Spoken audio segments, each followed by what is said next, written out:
Do you remember back in high school or even grade school when sometimes you really did well for a quarter, got good grades, and then the next grade you went down again? I mean, that was my experience. I guess you call it resting on your laurels, but I had some ups and downs like that. We're experiencing that in these readings from last Sunday and this Sunday. Remember last Sunday, Jesus was asking, who people were saying he was, and Peter comes up with the right answer. You are the Messiah. And Jesus said, my Father has made sure you knew that. Well, of course, then today, Peter takes the dive because he doesn't get it right. He doesn't get it right this time. God forbid, Lord, that you should suffer. And I think this is one of the perennial problems with discipleship. Because unless we get it right, unless we understand what discipleship means, we'll never get it right. What happened to Peter was, in the first case, Jesus says, my Father has made sure you knew this. He's inspired you, you've been listening to me or listening to my Father, you've been at prayer, and so you've got it right. I am the Messiah. But then Peter's definition of Messiah was picked up not by prayer and the Father and listening to Jesus, but by what he heard around him, by what the contemporary Judaism thought the Messiah was going to be. This conquering hero who was going to come in and make everything right. And that's why when Jesus begins to predict, this is the second time, he's mentioned his suffering, the consequences, and by the way, I think any intelligent person could have seen that the way Jesus was going and the things he was teaching was going to get him into trouble. This wasn't some kind of prophecy. This was just having enough smarts to see where your behavior was leading you. But Peter didn't get that. Oh no, you're not going to suffer. Get that out of your mind. And so Jesus says, you're wrong. You flunked.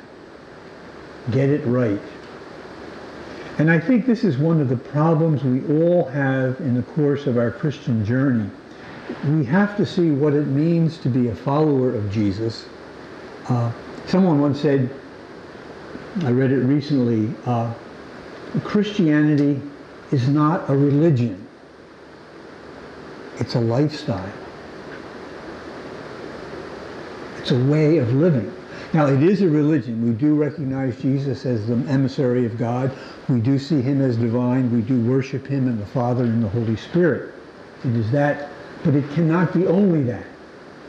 It's also a lifestyle, a way of living. And the way of living that we're trying to emulate is the way of living of Christ, of Jesus, who was always not self-centered.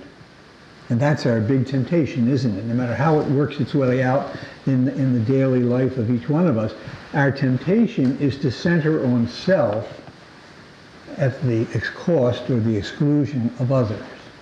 And that's a perennial temptation and a fight that we have to continually engage in. That is the Christian life.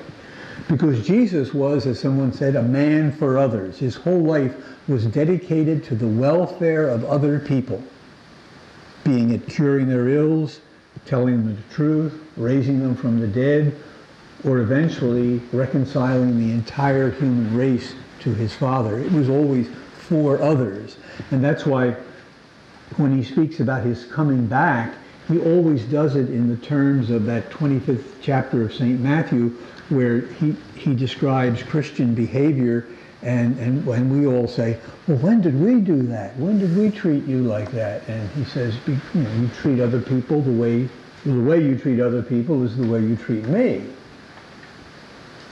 And so Peter is sort of not just a picture of the head of the church, he's sort of a miniature of the whole church, of all of us, who continually have to struggle with our definition of who Jesus is and what Jesus wants, and Jesus's definition of who he is and what he wants of us. And primarily what he wants of us is a lifestyle centered on other people and their welfare and their needs, beginning with those right around us. You can ripple out to China or Somalia or some other place, but if you don't center yourself on those around you, if we don't do that, then we are really not following Christ. We may be worshiping him, but we're not following him. And when Jesus says to Peter, "Get behind me," he wasn't putting him off. He wasn't saying, "Get out of here." He was saying, "Get behind me." Because you can't follow somebody unless you're behind them. You can't walk in somebody's footsteps if you're in front of them. So we need to always examine ourselves.